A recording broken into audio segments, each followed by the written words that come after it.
games of basketball. First half, obviously, went smoothly for us. I thought we were sharp. We were on point with our offense. Defensively, we were doing what was necessary, and panicked a little bit in the second half. We just talked about it, and just recognizing the first game's tough. And the players, of course, want to survive in advance, and it took us a little bit to do that in the second half, but I was proud of their composure to get the job done. Okay, questions? Who wants to start?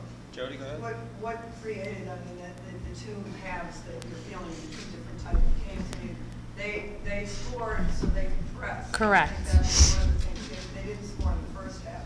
Did your defensive intensity change a little bit? Did your schemes change? Well, our schemes didn't change so much, but I think the intensity certainly did.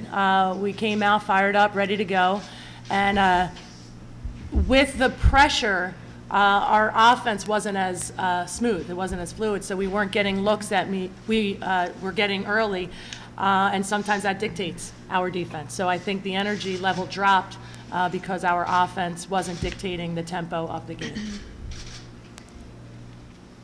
Sometimes in those cases, the intangible keeps you going, whether it's big senior players, including some, I mean, you have to say which intangible beyond normal basketball you think try to make the whole. Well, I think just the composure was the intangible. As you just mentioned, upperclassmen. Tyler Hale just saying, I'll get the ball, I'll get it to you guys. We were looking for Holly and Camille to go to the foul line. They wanted the basketball. So just having that confidence within the play calling and within themselves, I think allowed us to finish the game off, put us in the position to get to the foul line. Coach, why did their press give you such a hard time in the second half? Well, again, we weren't making things happen. We were kind of playing on our heels, using some clock as opposed to attacking it. I think we did a nice job attacking it in the first half. I was noticing in the second half, we would break it and we would get it down to whoever was back, and they would retreat dribble or pass it out instead of attacking the rim. Again, I think we were just almost afraid to make a mistake. And with that, we talk to the players all the time. When you're afraid to make a mistake, most definitely you're going to make a mistake. Front here. I know you just finished, but just looking ahead to JMU, just how do you feel about them? How do you feel playing them? How do you match up, all that stuff? Well, of course, we're excited. Semifinal game, and we've had some tough battles with JMU, playing them at our place. In February, we lost in overtime, so I know the girls are anxious to see them again. And the number one focus, and I just mentioned it to the team in the locker room, is boxing them out, getting them off the glass, because they're the best on the offensive glass, and we have to recognize that.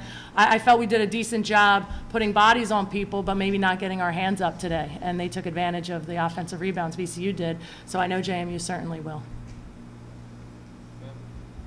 Feel the win, start to play everything out, at least you feel now you're going to somebody's postseason. Well, yeah, I mean, that's nice to talk about, but our goal here is to win a CA championship. So we're not even concerned what happens after Sunday. We need to take care of business tomorrow in order to give ourselves a chance to get that championship. Camille or Holly, during the second half, when Coach had burned a couple timeouts, big timeouts there, how were you handling it, as leaders on the team, stepping up and talking? Well, we just got in the huddle. I mean, we just kept saying we got to calm down ourselves and other teammates and just make sure we take care of the ball and take a deep breath, like Coach says all the time. I'm trying. Yeah, the key component for us, I think, was talking to each other, knowing that we're going to be there, setting screens to get the ball in out of bounds, and just like Camille said, staying calm, being strong with the basketball. If we're in trouble, calling a timeout. But, yeah. Anybody else? All right.